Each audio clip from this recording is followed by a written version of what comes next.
couple of international sailors are sending out a distress signal. They've been stranded in the port of Quebec City for 2.5 years. And you heard that right, 2.5 years. They're living on board a cargo ship, seemingly forgotten as the vessel flounders in a sea of red tape and financial troubles. Maybe that's founders. Could be founders. Anyway, CBC's Katu McKinnon has the story. Vyacheslav Borchevsky never imagined he would be in Quebec City for so long, much less that his time would be spent on a ship docked in port instead of out at sea with a man he'd never even met before. Very hardest to stay here and not to be sure what you have a reason for that. You need more coffee? Borchevsky is the chief officer of the Ethan cargo ship. Richard Thompson was hired by the company which bought it 3 years ago and eventually went bankrupt.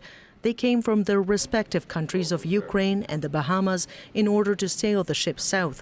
Their wives, children, and grandchildren keep asking when they'll come home. My morale has changed from hope to despair. Weeks turned into months, and months into years. They waited for paychecks that never came. They survived with the help of the local seamen's home.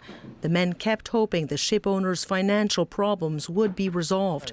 They never were. It's like a prison, but you're not boxed in with bars. Thompson says leaving a ship is unheard of in his world, and under a new Canadian law, if the men leave, the ship falls into federal hands, meaning there's no hope of salvaging any of their wages. To go back to the Bahamas without anything is like totally embarrassed. It's an embarrassing situation because I never felt that it would come to this point. This month, a federal court forced the sale of the ship for peanuts, according to Thompson, $150,000. The new captain, Derek Kruger, will be sailing it to the Gambia. I don't think that these two men should ever have been put through the rigors of what happened here.